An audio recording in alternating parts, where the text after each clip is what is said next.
What's up, gamers? Welcome to Heads Up Display. It's been a long time. I kind of missed you guys. I haven't done anything for a while. But today we're talking about Infamous Second Son. It was awesome. We all liked it. Panel over. No, I'm just kidding. But we're going to be Infamous Second Son, and I have with me Kyle and Robin. All right, guys. So let's talk about the gameplay mechanics in Infamous Second Son. What'd y'all think?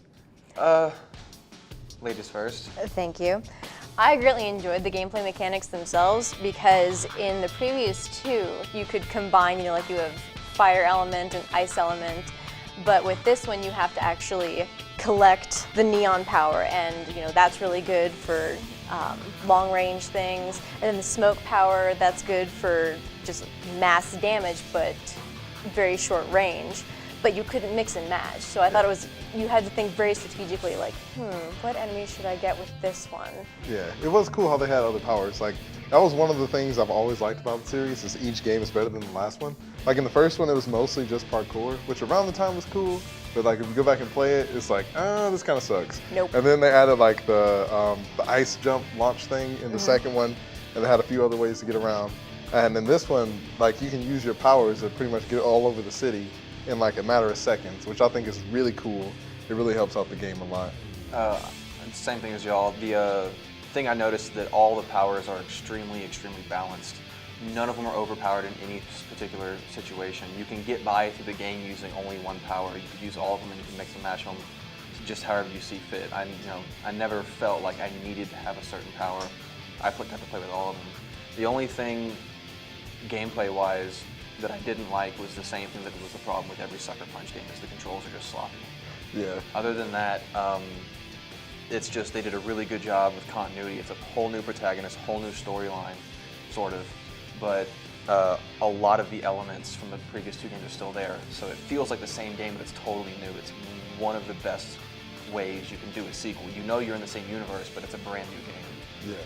I think they did a really good job of balancing powers, like you said, because in a lot of games that try to have different powers, there's always that one power that's the go-to. Like, okay, I'm in trouble, I'm gonna switch to my superpower and just destroy everybody.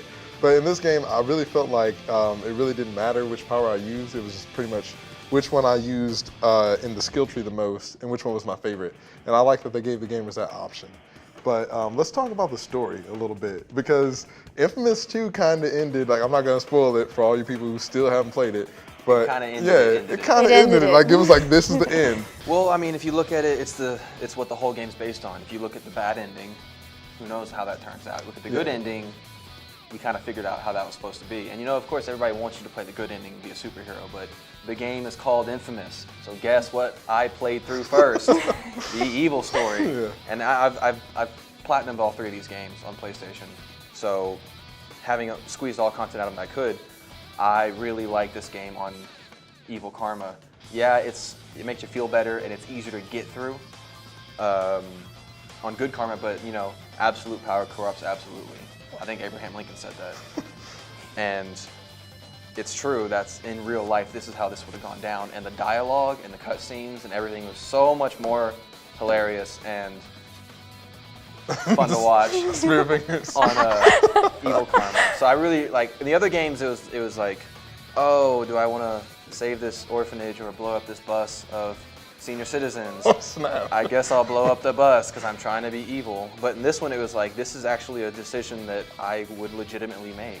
Yeah, no, I can see that. I mean, like, if the Galactic Empire was real and this was like a long time ago, I would choose the dark side too. Like, everybody wants to be bad. They get the cool powers and all that. But I kind of felt a little bit different. Like, I felt like, especially with games now like The Walking Dead and The Wolf Among Us, that really make you think about the choices you have to make.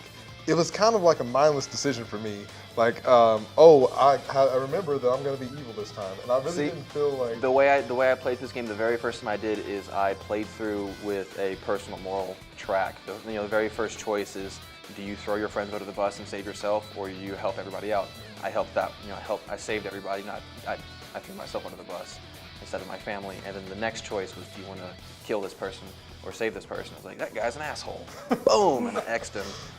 I really weaved through the storyline the first time I played through, and I really enjoyed the story. Yeah.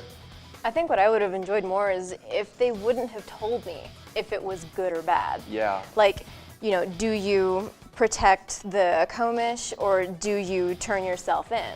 It's like which one's good and which one's bad. I mean, you can kind of guess, but as far as like outcome goes, like even after that choice, he's saying, well, I guess I made the right choice when you obviously made the big red, R2 hit X. Press A like, to win. Man, I couldn't do it. I had to close my eyes and like, okay, I'm hitting R2 and I'm hitting X. Okay, I think I did it. Am I evil yet? Yeah, it's just, and then my controller turns red, which was just like the coolest thing ever. I mean, yeah, that's cool. I really wish that there were just like really big overarching stories for which way you decided to go. That's if I ever get into game development, which is never going to happen, and I make a karmic-based story, it's going to literally be two completely different games that just. Yeah, I feel like that's hard though. Like, I mean, It can't. I think they did a They decent job. Okay, you make two different cutscenes anyway.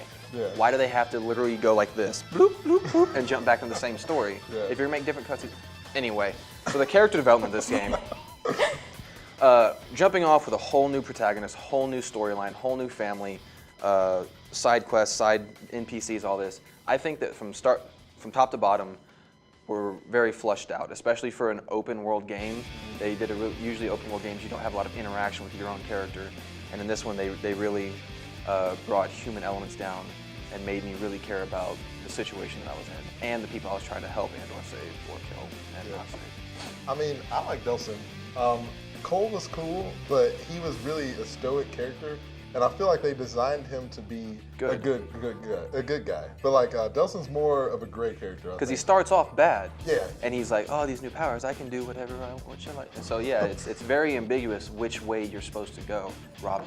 I don't know. I don't think he starts off as bad. I think he's just a little Seattle punk street tagging rebel. Yeah, hence like, the beanie. Yeah. Well, hence the beanie cheese. No.